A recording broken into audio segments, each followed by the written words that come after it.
This is the Dr. Chris Radio of Horror Network on the Radio Horror YouTube channel. And joining me now, once or twice a month, we will have the blonde in front Critic, as she is going to be giving us the blonde in front of fear criticisms of horror movies. And here we are now with Cati. Hello. Tonight I'm going to be talking about Hereditary.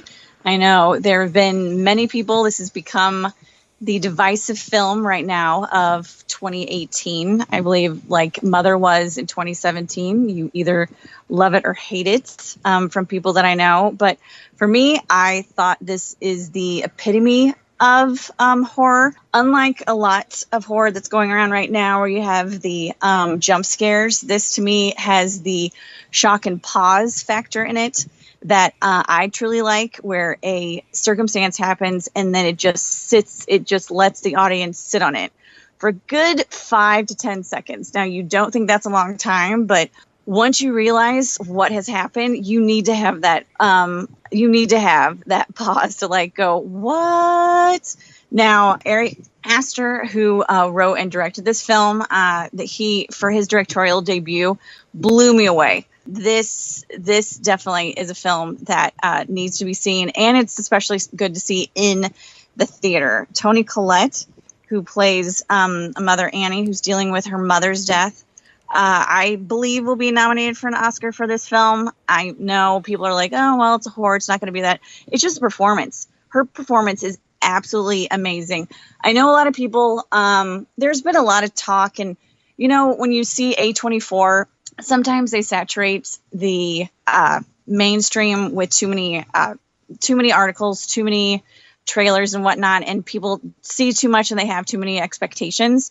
I know this film's been compared to, like, you know, the new Exorcist and stuff like that. I can see a bit of The Shining in it, where you just have showing people's faces in shock of what's happening that they don't even realize they're doing, and they don't even realize the circumstances that are happening with them. But I think it's warranted. I mean, this is a messed up movie that really, when you leave, it's like you want to take a shower because you kind of feel dirty.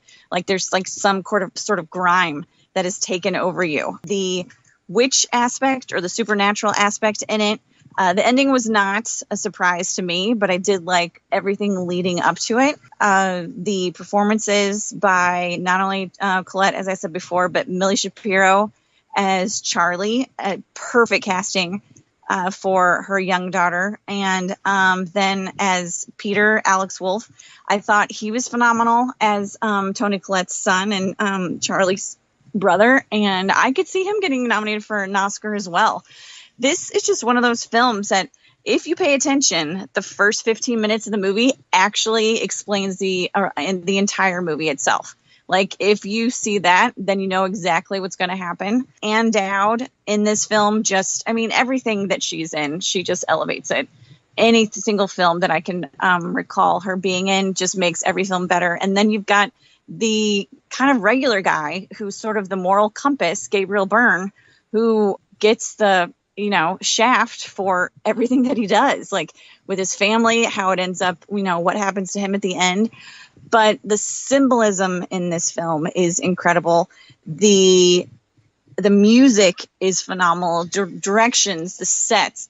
I don't know. I could go on and on about this film. I just think it's right now my number one. It's either my number one or number two of the year. And I highly recommend seeing this. Go in with no expectations. Know you're going to see a horror movie that is a horror movie, because there are some scenes in there that if anyone says it's not a horror movie, decapitation to me says horror movie in anything that you do like that. And that's not spoiling anything, because there's a lot of decapitation, but it's also very much a psychological thriller. And I say go and see it. So, when you see it, let me know what you think and we can have a discussion. You can feel the air flexing in the theater. If you have any questions, contact Dr. Chris and have a good time and go see this movie.